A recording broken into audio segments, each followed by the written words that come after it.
सच्चे गुरु की सेवा भाग्यशाली लोगों को ही प्राप्त होती है, जिनके पिछले जन्मों के कर्म होते हैं और जिन पर परमेश्वर की असीम अनुकंपा होती है, उन्हीं को ही सच्चे गुरु की सेवा करने का सुअवसर प्राप्त होता है। एक बार एक गुरुमुख आदमी का परिवार गुरुदरबार की सेवा किया करता था। गुरुद्वारे में जाकर उस परिवार में एक लड़का जो कि दोनों पैरों से अपाहिज था, वहाँ पर बैठे बैठे वो भी सेवा करता था। सेवा करते करते वर्षों बीत गए। उसका परिवार ये सोचता था कि हम सब उस गुरुद्वारे में जाकर के रोज इतनी सेवा करते हैं, फिर हमारे परिवार में ये बच्चा अपाहिज क्यों हुआ, इसका क्या दोष था। एक दिन सत्संग प्रवचन चल रहा था। हजारों श्रद्धालु उस सत्संग में बैठे हुए थे। उस अपाहिज पुत्र के पिता ने गद्दी पर बैठे हुए गुरु से सवाल किया, महाराज जी, हम सब परिवार के लोग आपके दरबार में सेवा करते हैं, कभी किसी के बारे में बुरा नहीं सोचते, ना ही किसी का बुरा करते हैं, फिर ऐसा क्या गुनाह हुआ जो हमारा ये बच्चा अपाहिज पैदा हुआ। फिर गुरु ने जवाब दिया, कहा वैसे तो ये बता नहीं सकते थे, पर इस समय तूने हजारों संगत के बीच में ये सवाल पूछा। अब अगर मैंने तेरे सवाल का उत्तर नहीं दिया तो हजारों लोगों का विश्वास डामाडोल हो जाएगा, इसलिए पूछता है तो सुन। ये जो बच्चा है जिसकी दोनों टांगे बेकार हैं, ये पिछले जन्म में एक किसान का बेटा था। रोज खेत में अपने पिता को दोपहर के समय भोजन का टिफिन देने के लिए खेत को जाया करता था। एक दिन इसकी माँ ने इसे दोपहर में 11 बजे खाना लगा कर दिया कि बेटा खाना खा करके पापा को दे आओ। माँ ने खाना परोस कर रख दिया और तभी इसके दोस्त ने आवाज़ लगाई और ये खाना वहीं छोड़ करके अपने दोस्त से बात करने के लिए बाहर चला गया।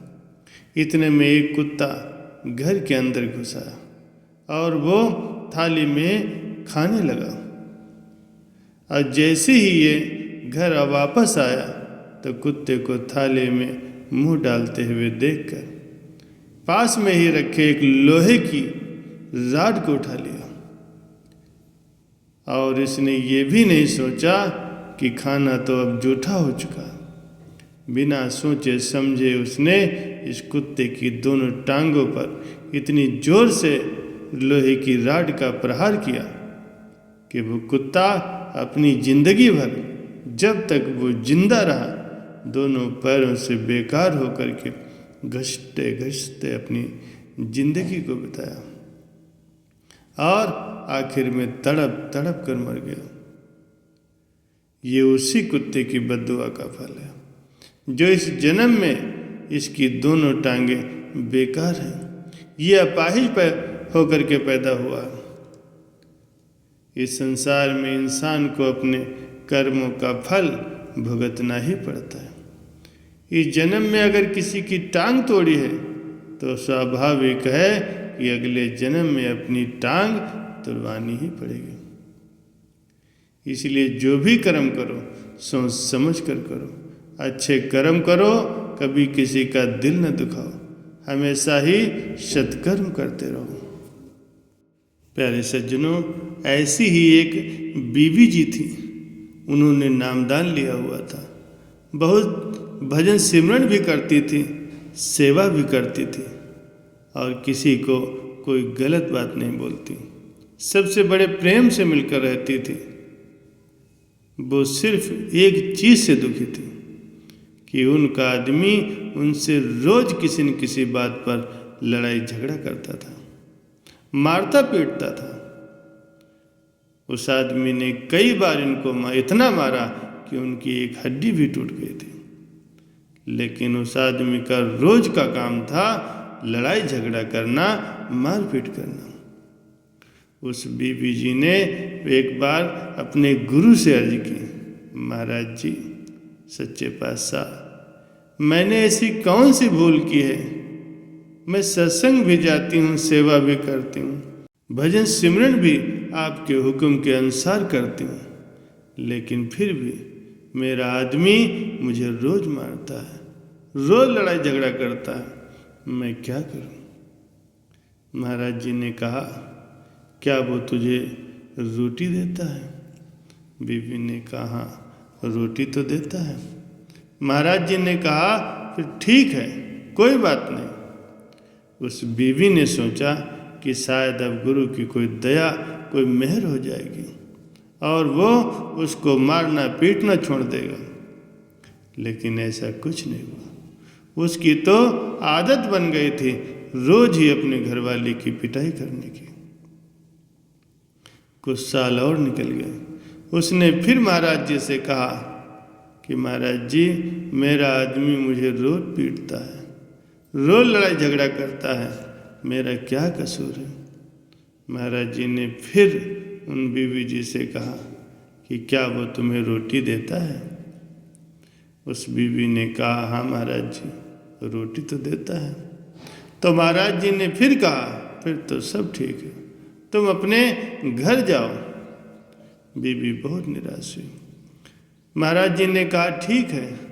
वो घर पर आ गई, लेकिन उसके पति का स्वभाव जैसे का तैसा रहा। रोज उसने लड़ाई झगड़ा करना, मारपीट करना चालू रखा। इन सब से बीवी बहुत तंग आ गई।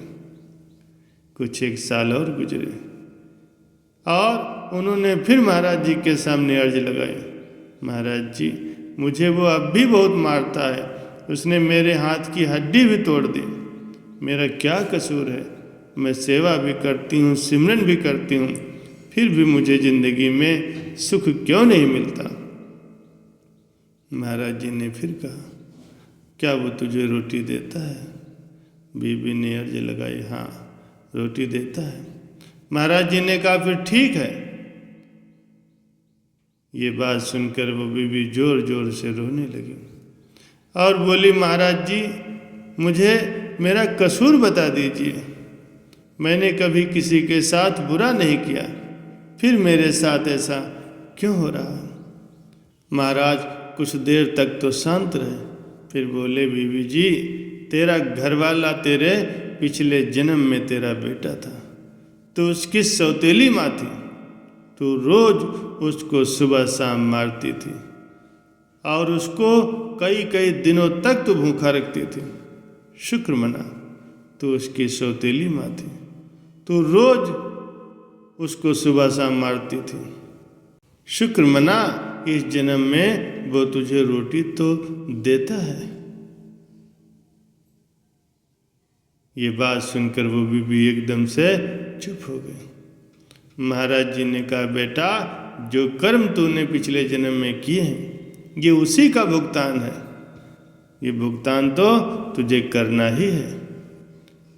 फिर उस बीबी ने कभी भी महाराज जी से कोई शिकायत नहीं की, क्योंकि वो सच जान गए थे।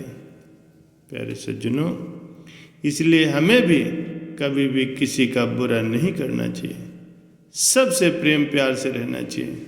हमारी जिंदगी में जो कुछ भी हो रहा है, सब हमारे ही कर्मों का लेखा जोखा है, जिसका हिसाब किताब तो हमें देना ही पड़ेगा। इसलिए भजन सिमरन करते रहो, गुरु की सेवा करते रहो, और जिससे तुम्हारा ये जन्म भी सुखपूर्वक व्यतीत हो और परलोक भी संवर जाए।